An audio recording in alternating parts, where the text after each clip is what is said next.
Hello friends, my self Anees Ansari. जैसा कि आप सब जानते हैं कि आज हमारे साथ पता है कौन है, बहुत बड़ी शख्सियत जिनका इंट्रोडक्शन कराने की कोई मुझे खास ज़रूरत भी नहीं है, लेकिन फिर भी मैं आपको बता दूं, हमारे साथ वार्ड नंबर 3 के जिला पंचायत सदस्य जो मौजूद हालत में है, जिनका नाम मुकेश है, मुकेश कुमार। तो अब हमसे इन्हीं की जुबानी, इन्हीं की कहानी इनसे सुनेंगे कि आखिर किस तरीके से, कितनी कठिनाइयों से, कितने मतलब कंडीशन से गुजरकर इन्होंने ये मुकाम हासिल किया। आपको ये जानकर हैरानी हुई कि एक पॉलिटिशियन क्यों बनता है और पॉलिटिकल ज्वाइन क्यों करता है। वो अपने निजी इच्छा के लिए, अपने मतलब लालच के लिए। पता है बहुत से पॉलिटिशियन ऐसे हैं जो देश सेवा कर रहे हैं, बिल्कुल कर रहे हैं, लेकिन उनमें से कोई ऐसा नहीं मिलेगा जो पॉलिटिशियन ज्वाइन करने के बाद, इलेक्शन जीतने के बाद भी रोड पे बैठ के लोगों की समस्याएं सुनता हो। आज हम ऐसे ही दिलदार नेता के सामने बातचीत करेंगे।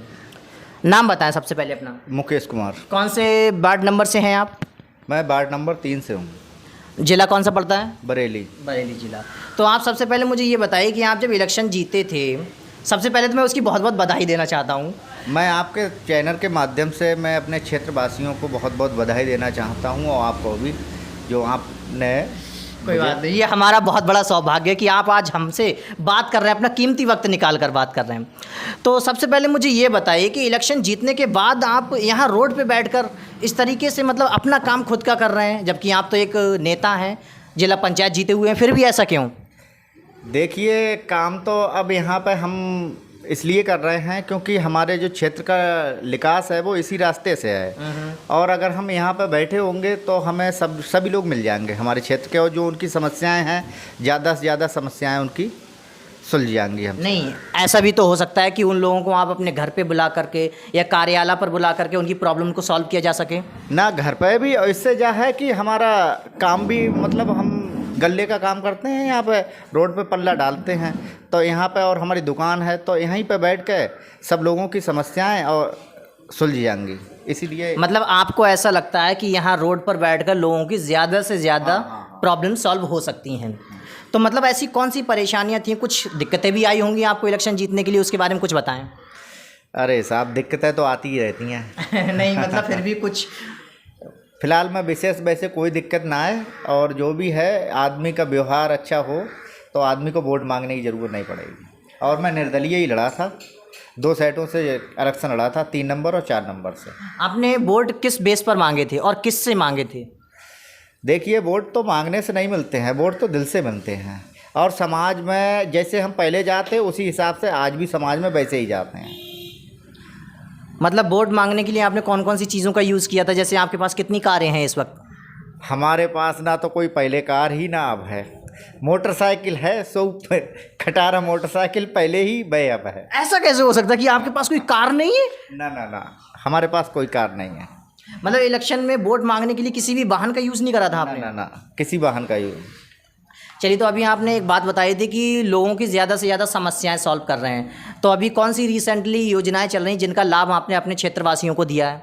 देखिए, अभी तो हमारे यहाँ हम कोशिश क्या कर रहे हैं, जो कमरे हमारे यहाँ आ रहे हैं विकलांग लोगों के, तो हम ये सोच रहे हैं कि उनके ज़्यादा से ज़्यादा कमरे बन जाएं, और जो योजना चल रही है वो हमारे क्षेत्र में ज़्यादा से ज़्यादा लोगों को लाभ मिले। इसीलिए वो उसी में लगे हुए हैं कि कागज़ ज़्यादा से ज़्यादा लोगों के जमा हो जाएं, जिससे कि हमारे क्षेत्र के लोगों को लाभ मिले। मतलब कि विकलांग बच्चों के लिए जो योजना चली है, ऊपर से पैसा आ रहा है कमरा बनवाने के लिए, तो वो काम आप रिसेंटली करवा रहे हैं। इससे पहले कौन कौन से काम कराए हैं आपने अपने क्षेत्रवासियों को खुश करने के लिए? क्षेत्र में तो जैसे जो जिला पंचायत से कार्य है, हाँ, जिला पंचायत तो नाले बने हैं, खड़ंजे बने हैं, रोडें भी पड़ी हैं क्षेत्र में। फिलहाल एक सर्वे में पाया गया था, वो सर्वे मैंने खुद अपने निजी स्तर पे किया था, कि जितना काम हमारे 3 नंबर में हुआ है उतना शायद ही आसपास के किसी, हमारे इधर 4 नंबर भी लगता है, हमारे इधर 2 नंबर भी लगता है साइड में, तो उन जिला पंचायत के क्षेत्र जो भी आ रहा है उसमें इतना काम नहीं हुआ है जितना हमारे मुकेश भाई ने कराया है। कुछ ऐसा ही है? हाँ, फिलहाल में ज़्यादा से ज़्यादा काम हो रहे हैं, और कोशिश क्या कर रहे हैं कि ज़्यादा से ज़्यादा और हमारे क्षेत्र में प्रत्येक गांव तक कुछ ना कुछ काम हो, हमारी ये इच्छा है। अच्छा, मैं अपने चैनल के माध्यम से एक बात आपसे गुजारिश करना चाहूँगा छोटी सी। जैसे अभी हम नवदिया अड्डे पे बैठे हो, बरेली ज़िले के तहसील नवाबगंज में नवदिया अड्डे पे बैठे हो, यहाँ पर लाइट नहीं है, इसके बारे में आप क्या कहना चाहोगे? देखिए, कोशिश तो कर रहे हैं, और भी लोगों ने की है और हम भी कोशिश कर रहे हैं कि ज़्यादा मतलब जल्द से जल्द आ जाए। कोशिश तो पिछले 6 सालों से या 10 सालों से, जब तक मैंने होश संभाला तब से चल रही है। देखिए, कोशिश करने का काम है और कोशिश कर रहे हैं और ज़्यादा से ज़्यादा सोच रहे हैं कि जल्दी से जल्दी ये समस्या हल हो जाए, क्योंकि हमारे यहाँ क्षेत्र में नवदिया अड्डे पे ही लाइट नहीं है। और आप नवदिया अड्डे पे ही बैठ रहे हैं तो तकलीफ़ तो आपको भी होती होगी। अब तकलीफ़ तो हो रही है, मगर यह है कि अब भाई कुछ काम ऐसे हैं, शासनिक काम हैं, तो वो उसी हिसाब से भाई हो पाएंगे। क्योंकि यहाँ जहाँ हम बैठे हैं, हम और आप बैठे हैं, यहाँ भी लाइट नहीं है तो पंखा भी नहीं चल रहा, तो जाहिर सी बात है आपको गर्मी भी लग रही होगी। अरे साहब, हम तो कोई बात नहीं, ज़मीन से जुड़े देसी लोग हैं, हमें फ़र्क नहीं पड़ता लाइट हो या ना हो, लेकिन फिर भी बहुत सी ऐसी समस्याएं हैं जो बिना लाइट के सॉल्व नहीं हो सकती। हाँ, अब धीरे धीरे फ़िलहाल में कोशिश ये कर रहे हैं कि जल्द से जल्द आ जाएगा। वो जीवन ही कैसा जहाँ लाइट ना हो, जहाँ पंखा ना हो, जहाँ फ्रिज का एसी का मतलब कोई पानी फ्रिज का ना हो, मतलब ऐसे कैसे हम जिंदगियाँ गुजार रहे हैं। पिछले 20 सालों से यहाँ पर रह रहे हैं, किसी भी नेता ने आज तक हमारी ये बात नहीं सुनी है। क्या आपको लगता है कि आप हमारी ये प्रॉब्लम सॉल्व कर पाएंगे? कोशिश कर रहे हैं और होगी सॉल्व, हो जाएगी। चलिए, हम उम्मीद भी आपसे यही करेंगे, क्योंकि आपने अपने क्षेत्र में काफ़ी काम कराया है। हमें आपसे बहुत ज़्यादा उम्मीदें हैं, आपको हकीकत बताएं, क्योंकि आप खुद की चॉइस नहीं है। जैसे आपने इलेक्शन में पर्चा भरा, आप जीत गए, ऐसा कुछ नहीं है। आपको जनता ने चुना है और जनता ने इस बेस पे चुना है कि इस बंदे में काबिलियत है, क्योंकि आप ज़मीन से जुड़े हैं। इलेक्शन के बाद भी आप अपना निजी काम कर रहे हैं।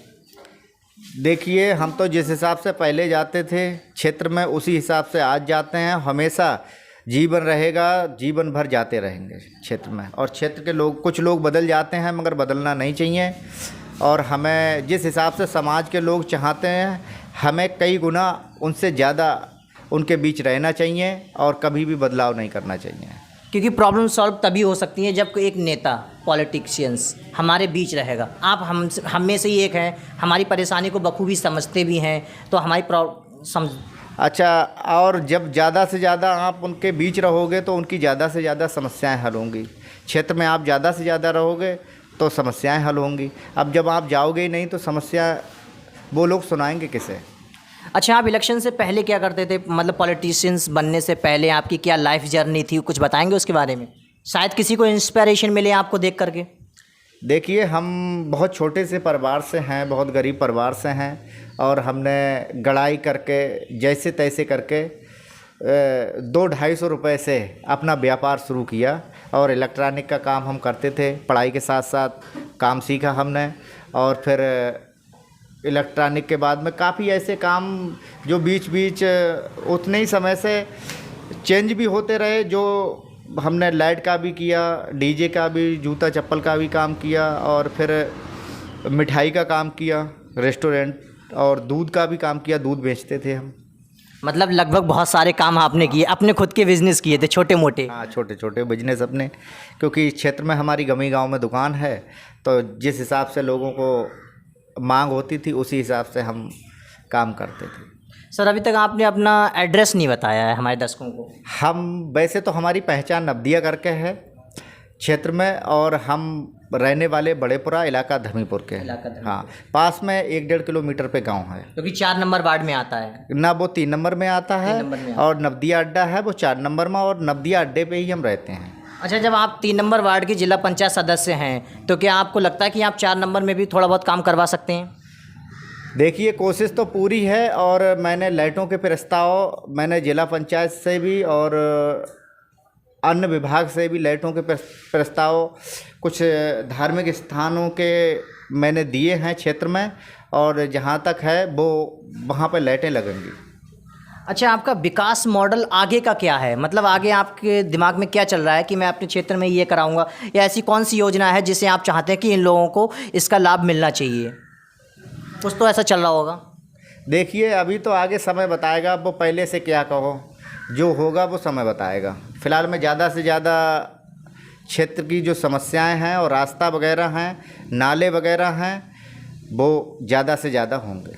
जैसे मतलब आपको ये तो पता ही होगा कि इन लोगों को ये समस्या है, हाँ, क्षेत्र में जाते हैं और लोग बताते हैं, उसी हिसाब से हम आगे बात रखते हैं मीटिंग में। सबसे मेन चीज़ तो यही है कि आप ज़मीन से जुड़े हैं, हम लोगों के बीच रहते हैं, 24 घंटे यहाँ पर आप हमें अवेलेबल मिल जाते हैं। दूसरी चीज़ ये है कि एक नेता बनने के बावजूद भी आप अब भी अपना काम कर रहे हैं, एक पल्ले डालने का, गल्ले का काम कर रहे हैं। खटारा मोटरसाइकिल से आपने इलेक्शन में वोट मांगे थे, ये अपने आप में दूसरे नेताओं के लिए इंस्पायरेशन है, आप आदर्श हैं। आपको देखकर लोग मतलब अगले इलेक्शन में वोट पर्चा भरने से कतराएंगे नहीं। देखिए, हम यहाँ 10-11 बजे आ जाते हैं नवदिया अड्डे पे, और घर पे हमारे 5-6 गाय हैं। उनका सुबह से हम सुबह उठ के उनका चारा वगैरह करते हैं, फिर उसके बाद में यहाँ आ जाते हैं। मतलब आप गांधी जी के सादा जीवन उच्च विचार पर काफ़ी मतलब एग्री करते हैं। देखिए, हम तो ये सोच रहे हैं कि व्यक्ति को कर्म करना चाहिए और कभी भी भूलना नहीं चाहिए, और जब कर्म करोगे कुछ ना कुछ तो करना चाहिए। चलिए, आप अपना कर्म करते रहिए, ऊपर वाला आपको ऐसे ही बहुत तरक्की देगा, बस आप हम लोगों की समस्याओं को निस्तारण करवाते रहिए। ठीक है। क्या आप अपने आप कुछ हमारे चैनल के ज़रिए किसी और लोगों को मतलब आप कुछ संदेश देना चाहेंगे, कोई मैसेज देना चाहेंगे हमारे ज़रिए? देखिए, हम ये सोचते हैं कि हमको देख के आगे समाज में व्यक्ति ज़्यादा से ज़्यादा संख्या में आगे बढ़े। जिस हिसाब से हम तो एक मामूली से व्यक्ति हैं, और जो समाज में सभी लोगों को जानकारी, हमारे क्षेत्र के लोगों को, और आने वाले समय में यही नहीं है कि कोई बड़ा ही आदमी लड़े, और गरीब से गरीब व्यक्ति अगर चाहे तो समाज में आगे बढ़ सकता है और आगे लड़ सकता है। मैं भी गरीब परिवार से ही हूँ। सर, ये सोच विकसित हुई है आपको देखकर, जैसे आप इलेक्शन जीते हैं, आपको देख करके बहुत से लोगों की सोच विकसित हुई है कि जब ये बंदा जीत सकता है, ये बंदा इलेक्शन में पर्चा भर सकता है, तो हम भी क्यों नहीं। पहले ऐसा नहीं था, पहले ये सोच ही नहीं थी।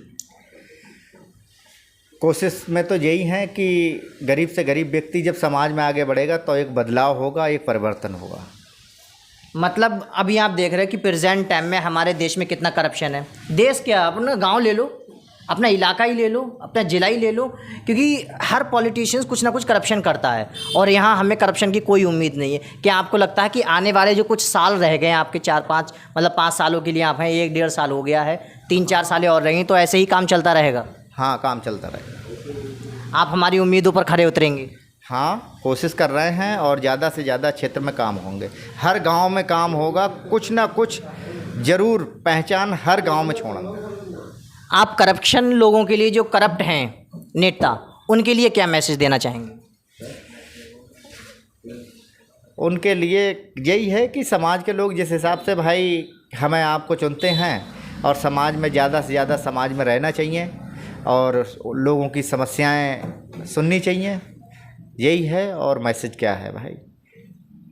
मैं आपको गारंटी देता हूँ, आप यहाँ से लेकर दुनिया के किसी भी कोने में चले जाइए, आपको इन जैसा नेता नहीं मिलेगा। ज़मीन से जुड़ा, लोगों की परेशानियों को समझने वाला शायद ही कहीं मिल जाएगा। और आज भी ये देश सेवा बिल्कुल हीन भावनाओं से कर रहे हैं, मतलब कोई इन्हें प्रॉब्लम नहीं है कि बिना किसी लालच के, बिना किसी स्वभाव के, बिना मतलब अपनी कोई बिना इच्छा के सेल्फलेस तरीके से लोगों की सेवा कर रहे हैं। शायद ही ऐसा बंदा आपको ज़िंदगी में कहीं मिल जाए।